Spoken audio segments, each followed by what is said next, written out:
We all know that Australia is one of the most abundant nations around the world where everyone is super rich, retirement is secure, and resources basically feed everyone. So let's dive into the cream of the crop with the top 10 highest paying jobs right here in Australia. Coming in at number 10 is CEO or Managing Director, with their average salary clocking in at $164,000. Chief Executive Officer or Managing Director is the most senior executive position in a company, in charge of managing the operations, organization, its people, and its resources.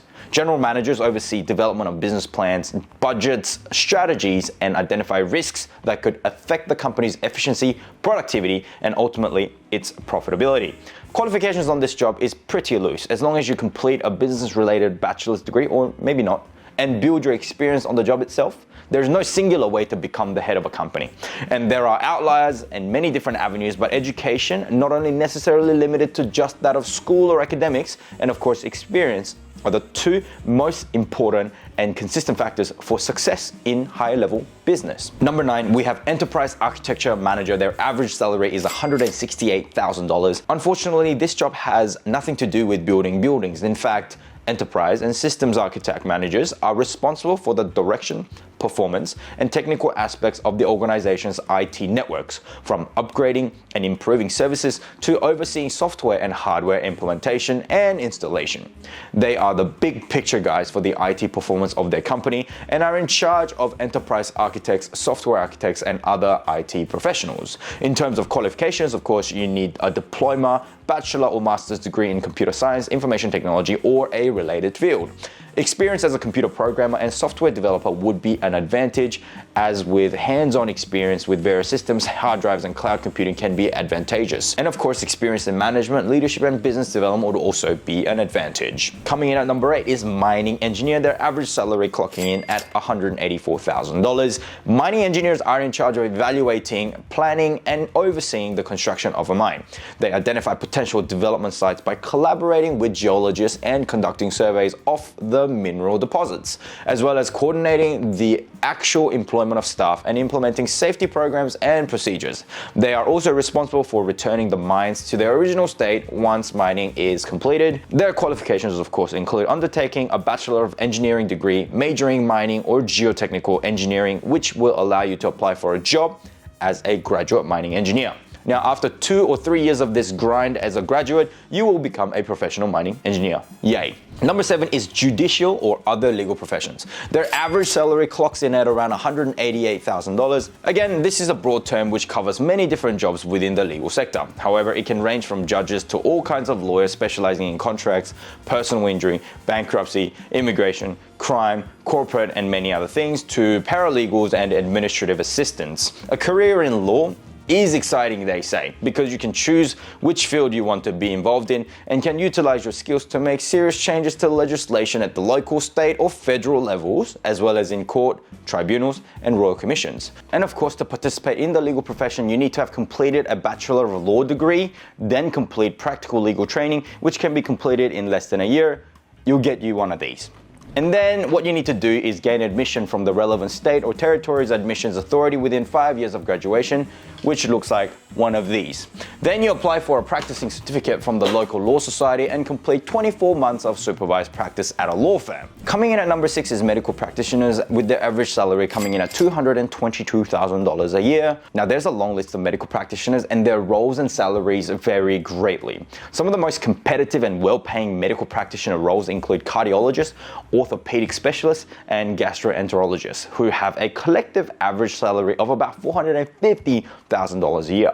There are also general practitioners, pediatricians, orthodontists, dentists, periodontists, obstetricians who make a bit less. There are also endless avenues of specialization, and the one you choose will likely be aligned with what you're most interested in and what demographic you'd most like to help. Qualifications include, of course, completing an accredited medical degree at university, then you go to an internship for 1 year, get medical registration through the Medical Board of Australia, complete 1 or 2 more years of pre-vocational training, obtain fellowship through a specialty training program. Coming in at number 5, we have psychiatrists. Their average salary clocking in at $235,000 a year. Psychiatrists specialize in diagnosing and treating mental illnesses through psychotherapy establishing treatment plans, ordering laboratory tests and assessment, prescribing medication, and admitting patients to hospital.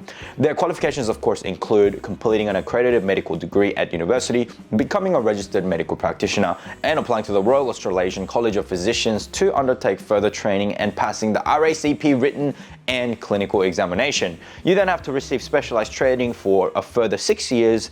Once completed, you will then be admitted to the Fellowship of the Royal Australasian College of Physicians. Now, from my experience of helping businesses, the setup of a psychiatrist clinic is one of the easiest to set up, with minimal to no equipment required.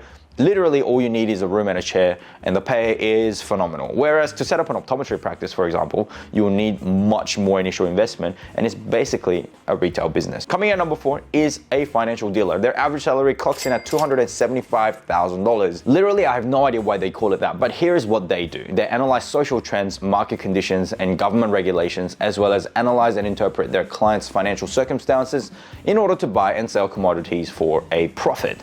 They need a degree in commerce, accounting, finance, or economics, which looks like one of these. You then need to apply for a relevant license from Australian Securities and Investments Commission. Once you are accepted, you are cleared to trade as a financial dealer. Number 3, we have internal medicine specialist. Their average salary, $304 whopping $1,000.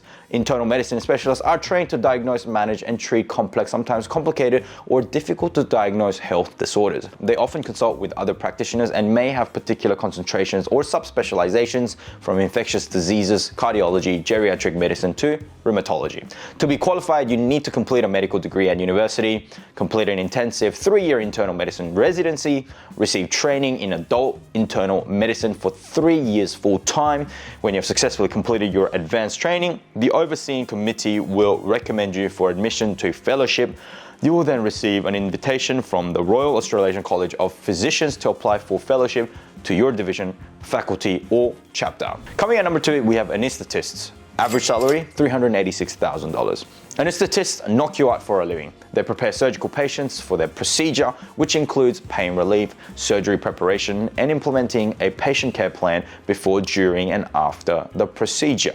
The qualifications include completing an accredited medical degree at university, internship in a clinical setting for 1 year, completing a residency over 1 or more years. Then you need to apply for the fellowship of the Australian and New Zealand College of Anaesthetists FANZA vocational training program, which takes 5 years to complete. Once FANZA is completed, you are a fully qualified anaesthetist. And coming at number 1, we have people who subscribe to the channel to take control and build knowledge on finances. Their qualifications, of course, include smashing the like button, pressing subscribe, and ringing the notification bell. And it is by far the most valuable and easy thing you can do in your life. Now that you have done that, let's give us a drum roll. The highest paying job in Australia is a surgeon whose average salary is $394,000 a year. Surgeons cut people open on the premise that they feel better afterwards. The patients, not the surgeons. They are medical specialists who consult, examine, and operate on patients suffering from disease, injury, or deformity. This average income can be a bit misleading, as there are different kinds of surgeons with type of surgery, expertise, and qualifications significantly impacting one's salary. Of the medical specialists, neurosurgeons were the highest paid, with an average of $600,000, followed by a reconstructive surgeon at $500,000 and ophthalmologist at $533,000. Their qualifications are endless. They must complete an accredited medical degree at university, work in a clinical setting for 2 to 3 years, and during their 3rd year, PGY3, they need to apply for the Royal Australasian College of Surgeons Surgical Education and Training, SET, to train in a surgical specialty. For example, brain, cardiovascular, orthopedic, or plastic, which normally takes 5 to 6 years. Now, once SET is completed, you can then become a fellow of the Royal Australasian College of Surgeons, FRACS, and are accredited to practice as a surgeon. Now, if you made it this far in the video, money must be a sticking point for your future. I want to say that none of these jobs, as financially rewarding as they may be, are in any way easy. You've seen the qualification, so be careful to jump into a career because it pays well. Warren Buffett said this: the people who are most successful are those who are doing what they love. And this means the opposite is also true. If you feel mediocre or you do not enjoy what you do, you will be the most mediocre or most unsuccessful person in the career. The fact is, you should almost never consider money as the main driving force of what you want to do in the future. And whilst this list helps you understand what gets you where, focus more on the why and lean into your passion, because success is found in the things you love.